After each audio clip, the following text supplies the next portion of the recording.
Baik, Assalamualaikum warahmatullahi wabarakatuh. Bertemu kembali bersama saya Zamrud Widas Pratama, peserta Latsar Puslatbang KDOD LAN Samarinda Angkatan ke-15, nomor daftar hadir 37. Pada kesempatan hari ini saya akan membuat video resum tentang materi Latsar, yaitu adalah manajemen aparatur sipil negara, di mana nantinya saya akan menjelaskan tentang regulasi yang akan dijalani oleh seorang calon pendaftar atau calon pegawai negeri dan menjadi pegawai negeri sipil, dan nantinya juga bagaimana berhubungan dengan hak dan kewajibannya. Mari kita diskusikan ini bersama-sama. Saya akan masuk tentang manajemen ASN. Manajemen ASN adalah pengelolaan ASN untuk menghasilkan pegawai ASN yang profesional, memiliki nilai dasar etika profesi, bebas dari intervensi politik, bersih dari praktek korupsi, kolusi, dan nepotisme. Selanjutnya, apa sih kedudukan, peran, hak dan kewajiban, dan kode etik ASN? Nah, saya masuk ke kedudukan ASN. Kedudukan ASN sebagai aparatur negara yang menjalankan kebijakan yang ditetapkan oleh pimpinan instansi pemerintah serta harus bebas dari pengaruh dan intervensi semua golongan dan partai politik. Sekali lagi ditekankan di sini bahwa jika ingin menjadi seorang ASN, kita harus netral. Tidak boleh masuk atau mendukung partai politik atau individu tertentu. Peran ASN di sini adalah yang pertama adalah pelaksana kebijakan publik, yang kedua pelayan publik, yang ketiga perekat dan pemersatu bangsa seperti yang sudah dijelaskan di video-video sebelumnya. Lalu bagaimana dengan hak dan kewajiban ASN? ASN di sini adalah profesi di Indonesia atau menjadi pekerjaan. Nah, pasti yang pertama mendapatkan gaji, tunjangan, dan fasilitas-fasilitas yang ada. Yang kedua, cuti. Dan yang ketiga, jaminan pensiun dan jaminan hari tua. Dan yang keempat, perlindungan dan pengembangan kompetensi berkewajiban sesuai dengan tugas dan tanggung jawabnya. Jika apa yang saya bicarakan tadi berupa hak, maka kewajiban yang harus dilakukan sesuai dengan keilmuannya.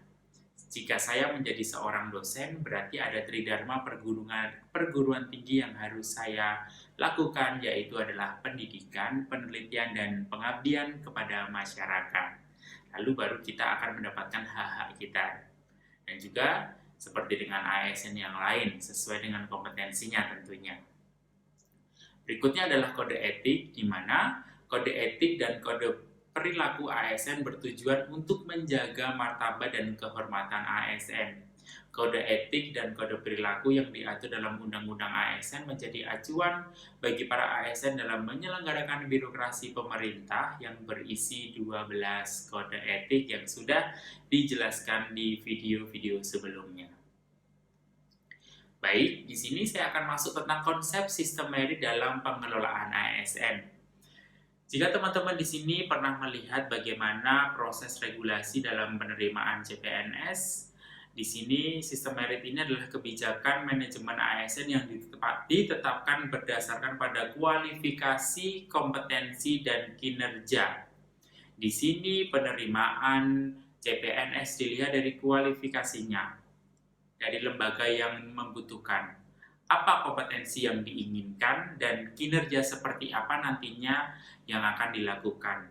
Jika kualifikasinya di sini adalah dosen, maka kompetensinya adalah sarjana 2 atau strata 2, bahkan strata 3. Lalu nanti dia akan ditempatkan di kinerjanya di mana? Di sebuah universitas, di mana semuanya tidak ada unsur yang merugikan seperti membedakan asal-usul, agama, status pernikahan, umur, dan lain sebagainya.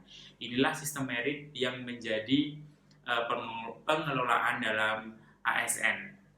Baik, selanjutnya saya akan membicarakan secara singkat bagaimana reformasi 10 aspek manajemen ASN. Yang pertama adalah penetapan kebutuhan.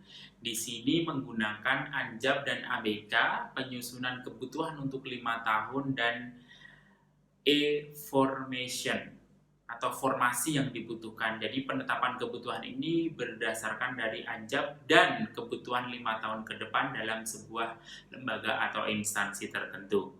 Yang kedua adalah pengadaan. Setelah penetapan kebutuhan masuk ke pengadaan, yaitu adalah sistem registrasi online dalam penerimaan ASN, di mana jika teman-teman sudah pernah mengikuti ujian seleksi menggunakan sistem CAT, seperti itu.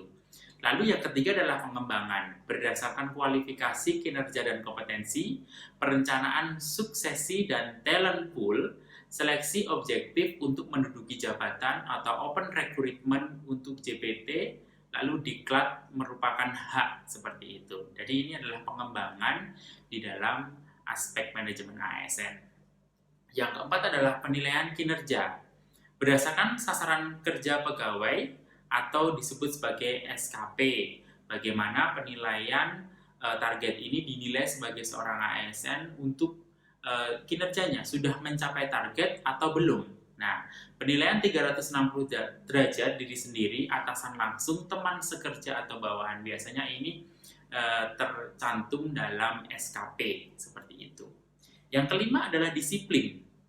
Penjatuhan hukuman disiplin kepada pegawai ASN untuk melindungi kepentingan negara dan masyarakat. Karena ASN diatur dalam undang-undang, kedisiplinan menjadi tolak ukur utama saat kita menjadi seorang ASN, seperti itu ya.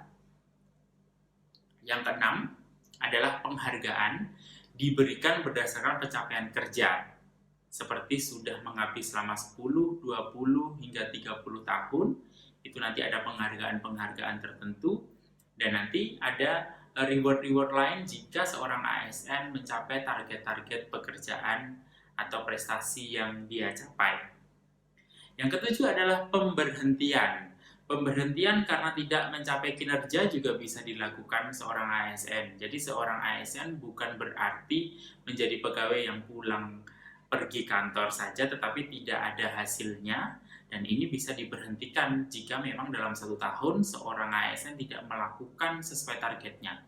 Pemberhentian ini juga bermaksud jika seorang ASN memang sudah masuk dalam usia pensiun, ini juga diberhentikan, atau pensiun muda juga masuk ke dalam mengundurkan diri, seperti itu juga ada regulasinya. Yang kedelapan adalah penggajian dan tunjangan berdasarkan beban kerjanya, tanggung jawab dan resiko pekerjaan, tunjangan berbasis kinerja individu setiap tahun, tingkat kemahalan sesuai indeks wilayah. Begitu ya, jadi itu berurusan dengan gaji kita, nanti akan secara aturan akan langsung dijelaskan. Yang kesembilan adalah jaminan pensiun dan jaminan hari tua, di mana perbaikan sistem pembayaran dari sistem pay as you go menjadi semangatnya fully funded atau dana pensiun akan menjadi hak dari seorang ASN jika nanti sudah masuk masa pensiun, seperti itu. Dan yang ke-10 adalah perlindungan, memberikan perlindungan tambahan di atas sistem jaminan sosial nasional atau perlindungan dasar atau bantuan HK, seperti itu. Nah, itu tadi ke-10 yang bisa saya jelaskan tentang bagaimana manajemen ASN itu.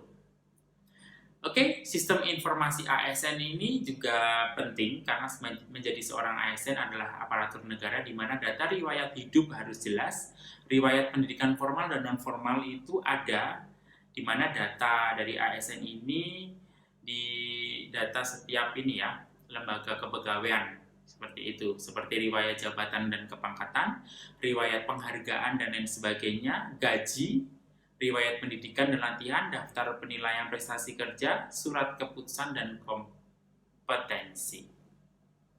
Nah, baik, terima kasih. Itu tadi sebuah resum dari saya tentang bagaimana manajemen ASN.